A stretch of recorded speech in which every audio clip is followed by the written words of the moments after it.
Just go straight into introducing the usual suspect, Andrew Kaggwa. Merry Christmas. Merry Christmas. I see you all looking flamboyant. Where are we going for Christmas? I think I'll be around town. Yes, I'll be following how people will be celebrating Christmas, taking some pictures. I think I'll be attending some events as well, yeah. Your Christmas is sorted in a very technical way. You won't be paying money into the places of entertainment. No You'll be, you know, interesting. I love your job. And then we have a doctor, medical, PhD. Medical. Medical. Yes. Wow. Dr. Hilary Okello. Yes, sir. And a comedian. Tell us about what needs to be doctored in comedy. You know the common adage. The best medicine is laughter. Yeah. Yes. So I would say I'm the representation of that. Yes. Wow. Nice to meet you. Good to see We you. are going to be talking comedy, and of course it's one of the most, my producer chooses the word, unboring art, if brought out rightly, that has ever existed. It tickles the stress through laughter rather, and medically a happy soul keeps the body looking younger. I love that. Looking at 2022 as it closes shortly, we going to look through the various lanes in the comedy industry or sector, the performances during the year, and what these guys are looking to. And of course, like I have already introduced, Hilary Okello, a comedian, and of course, Andrew Kaggwa. I want to ask the questions, but please, like they say, medicine. This whole year, I haven't laughed sufficiently. And if I'm to avoid the doctor, I'm going to have to either force a laughter, if I have to, but since I'm with you guys, no doubt about that. Tell me where we are in terms of comedy right now. Where is the content? Let him go first. Okay. You know, they say ladies first. Wait a minute. All right. Anyway, we shall discuss. Ain't gonna put on a cape next year. Discuss when the I camera could be mistaken for a lady. But of course, comedy where we are this year, I think we are a step higher than the previous year, considering we just recovered from the lockdown. So the arts industry in general was just under the ground. But right now, 2 years we were down, but we are sort of stepping back up. I think for the first year back, we have not done so bad because we've had a lot of shows, not just in Kampala, outside Kampala as well. We've also had shows outside Uganda. And I think that is a good start for an industry that has been quiet for the last 2 years. For the last 2 years. Yeah. Okay, you'll be giving us a little bit more detail and perspective on that. Andrew, Alan Kanyike keeps coming up. I look at him and then I remember exactly what he has been up to, how he does his thing. Of course, we shall be paying tribute to him, but allow me ask you, what is your, as an arts and entertainment industry expert, you cover the things, you know the things. Where is comedy? You see, funny thing is there is a documentary I shot which is yet to be released, and in one of the people we interviewed was have you seen the voucher guys? Where could be Dakalango? So one of the people we interviewed was Shaka Mayanja, and we were talking about the industry and the pandemic, or how people were planning to come back, and then he was telling us of how music lost too much, and because you know, for every person the belief is music is the most consumed form of art.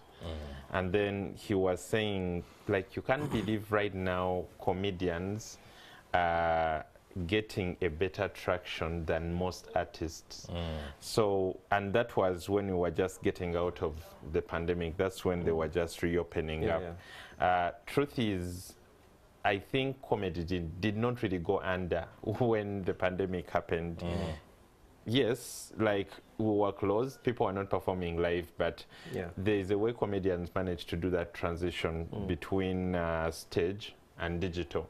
So they did not really leave us, like, we kind of continued seeing content from them. And then, of course, whenever they get a platform, say it's a radio or it's TV, they do their thing perfectly well. And it's like, one thing about comedians that you do not really get from musicians is comedians rehearse, but for them they usually rehearse by writing new comedy, new material. And much as the song is already written, most people do not rehearse it. So at times they will get a chance and they will flat on the song, or they will not perform it well. So most of the times you see comedians, they kind of kill it. When they get a chance to do it, they will kill it. They will do a very, very good job. So by the time we came back from the pandemic, it's like they hit the ground running. And interesting. I'm going to have to cut you short there because you literally threw the conversation to him. Being a comedian, tell us or take us through what happens in content creation, the packaging before we see you on stage or on our phones, if it's on an online presentation. What happens, the rehearsing?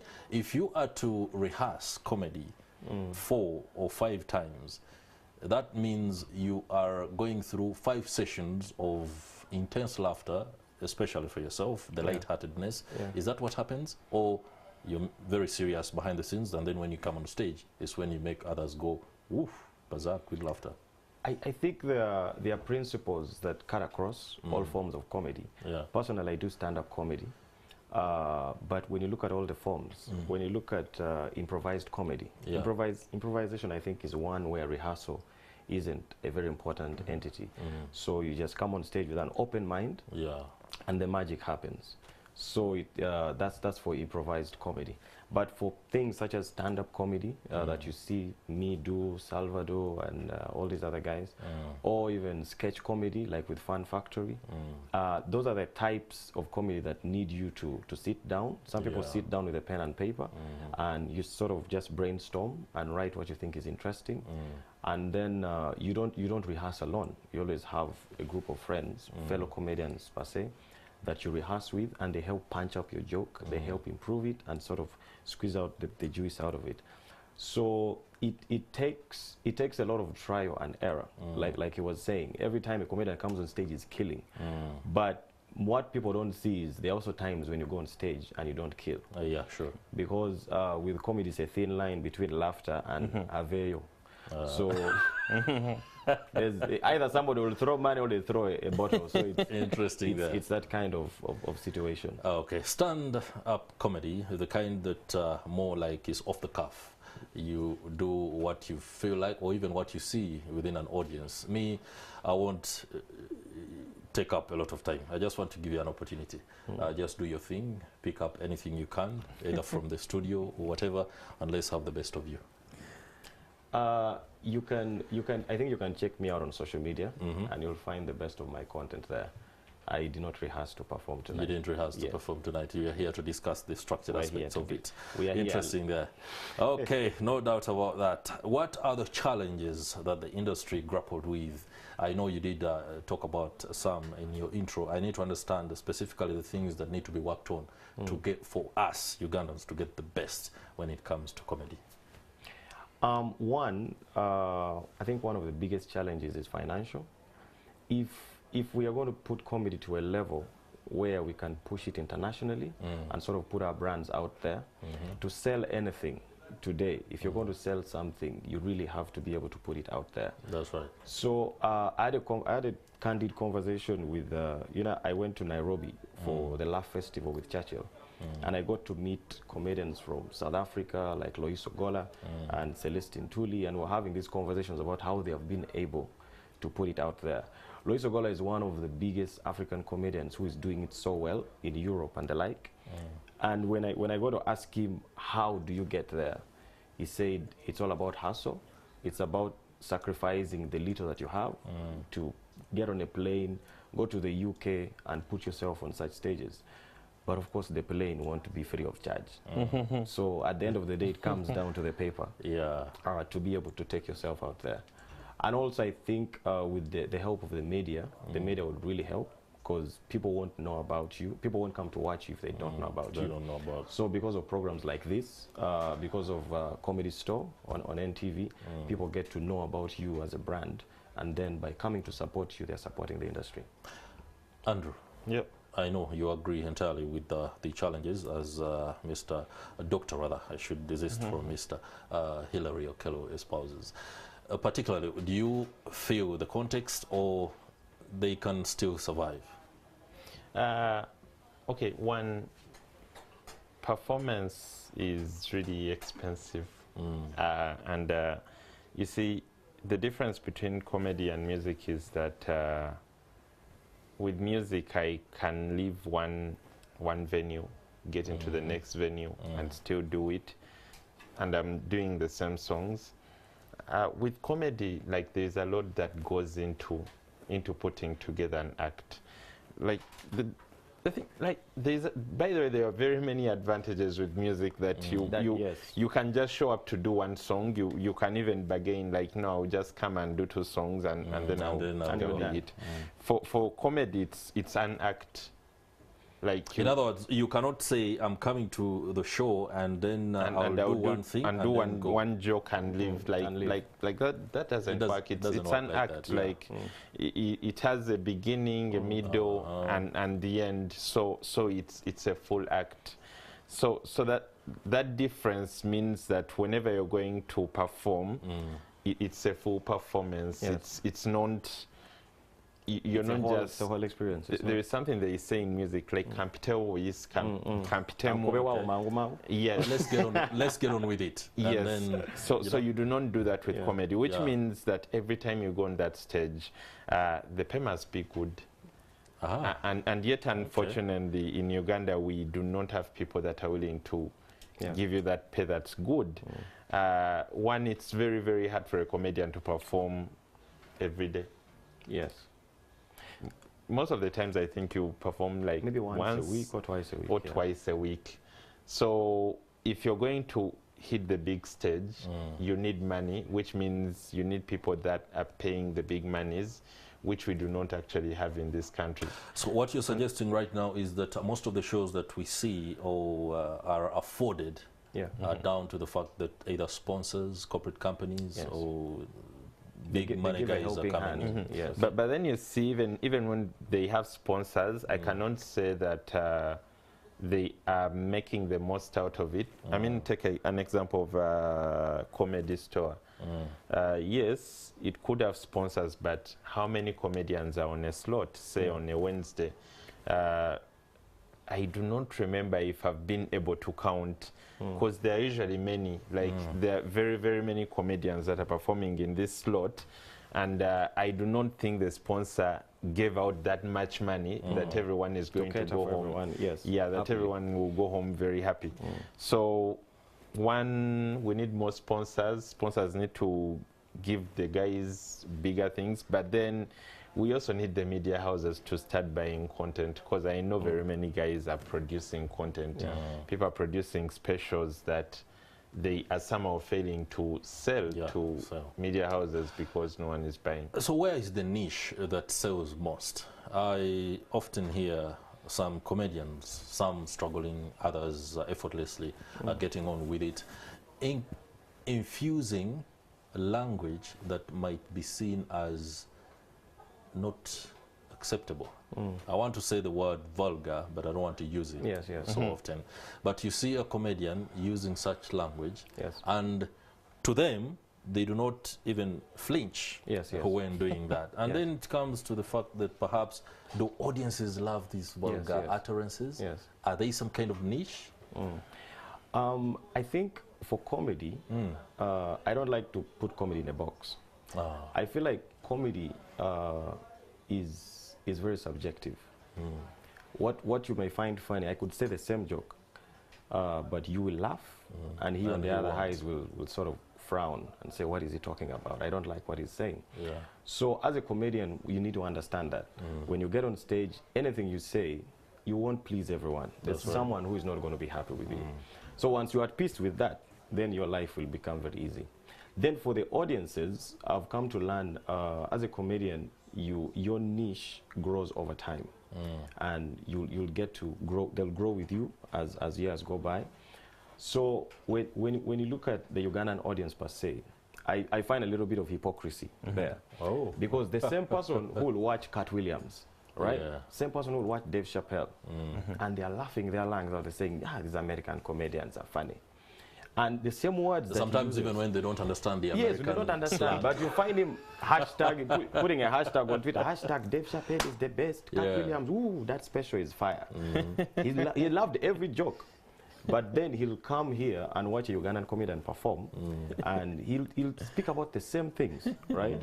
And he will say, but no, So what causes that kind of apathy? Is it the packaging? Is it the delivery? Because when you look at Dave Chappelle and some of these, the way they do their thing, sometimes they can be blunt and still make people laugh. Yes. And then you see the same bluntness on a Ugandan comedian, and then there's a little bit of anger. Yes, yes. So what exactly, I just bring us into your space. That's the hypocrisy I'm talking about.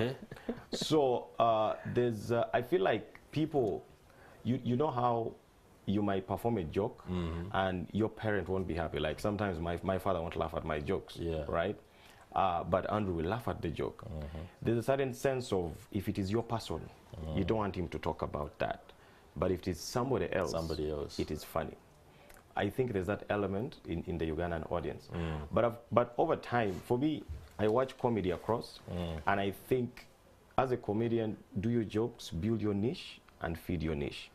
That's why there are shows that are 18 and above. Somebody tells you my show is 18 and above, don't come if you're under 18.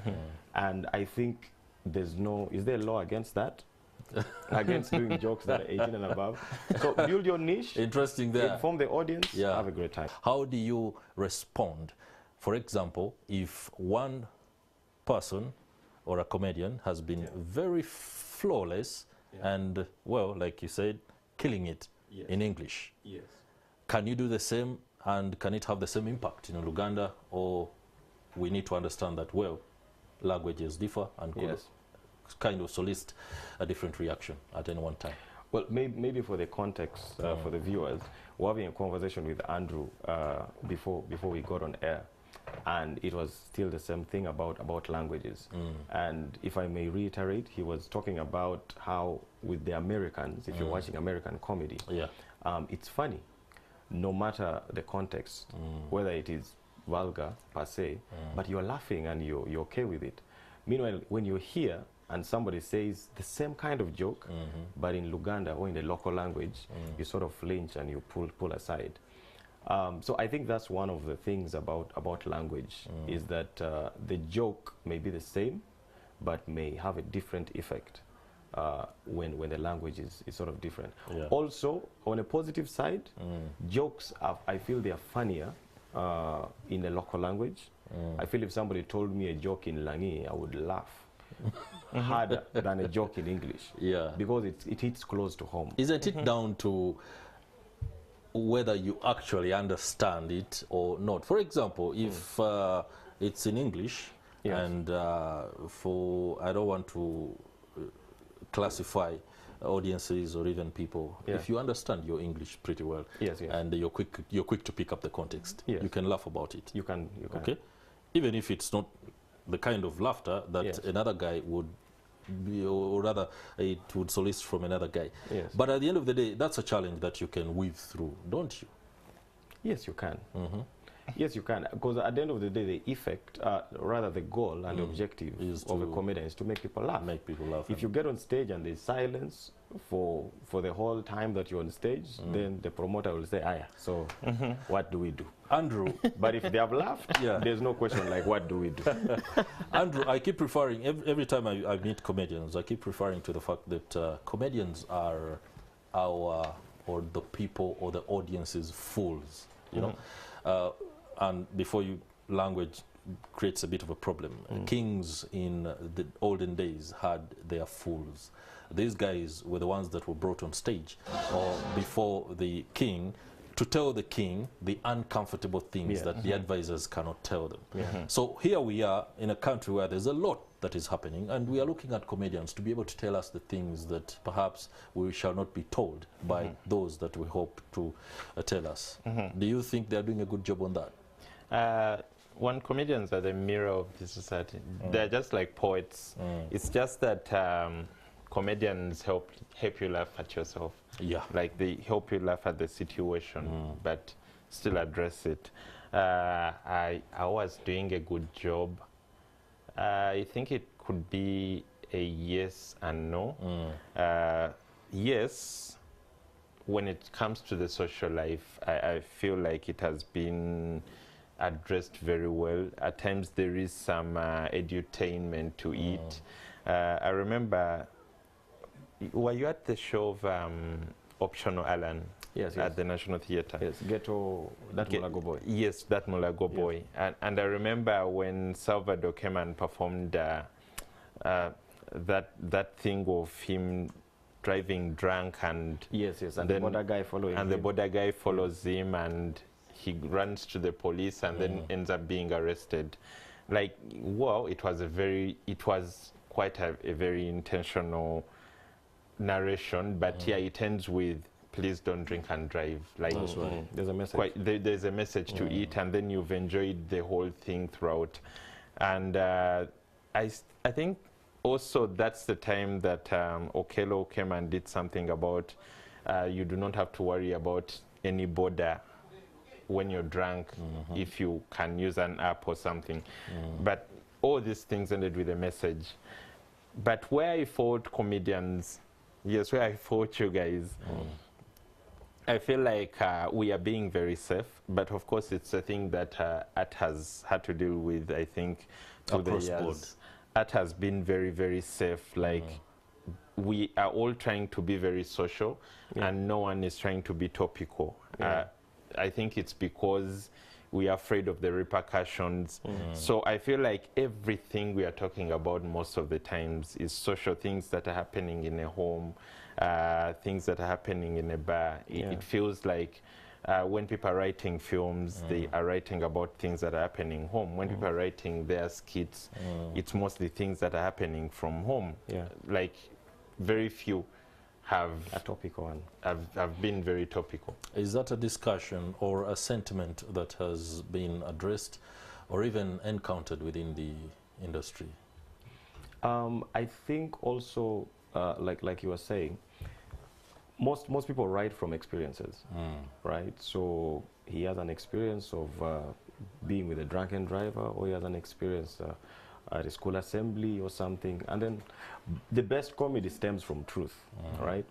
Then the other comedians that they're talking about who are topical, such as George Carlin and the like, who person picks out a topic, or he talks about global warming and just really hits it hard.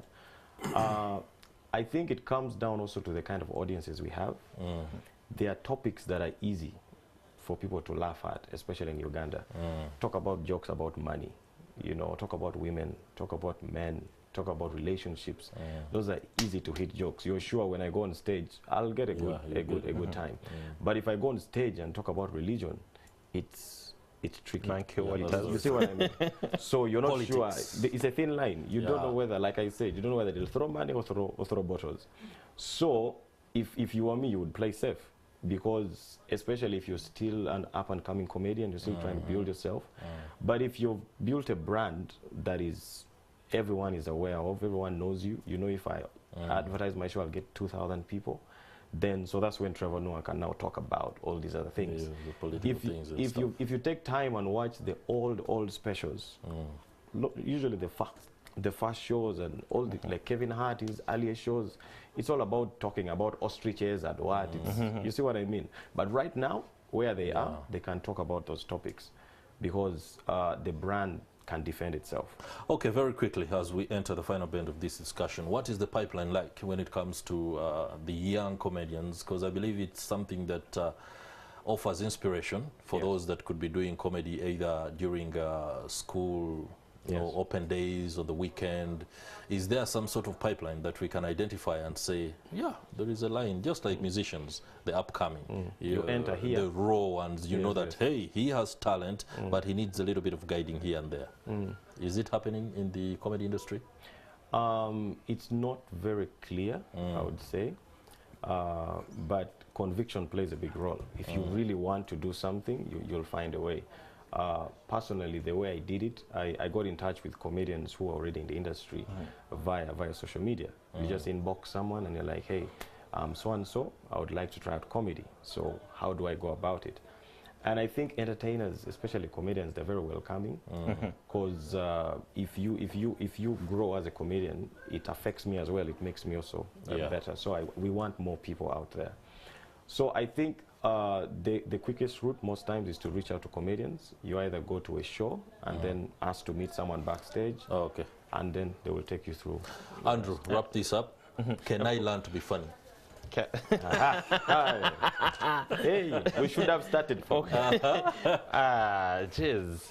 I think you need to be funny. I need to be naturally funny. Yes, because I know some things can be taught. You can be taught how to write better, how to structure your jokes and everything, which is something I see. Okay, one thing I really appreciate about comedians is, unlike artists that are really divided, there is a way comedians are together. Because I've been to some shows, and you can literally see that all comedians have turned up, whether they are performing or not. You're looking in the audience and you're seeing him, you're seeing Anne, you're seeing Salvador, you see very many of them around. Okay. So I think you cannot learn to be funny, but you have to be funny at first. Someone can help you structure and deliver very well. The only thing I can tell everyone there, especially the young ones, if you've made people laugh often, especially in the conversations you have at home and at school, then there is something you can build on and be a comedian and make some money. Dr. Hilary Okello, a comedian, many thanks for the insight and the perspective. I appreciate it. Next time, I'll invite you, but I'll ask you to do rehearsals so that when you come, we can have a bit of some of that content delivery. Andrew Kaggwa, as journalist and usual suspect, I need a conversation on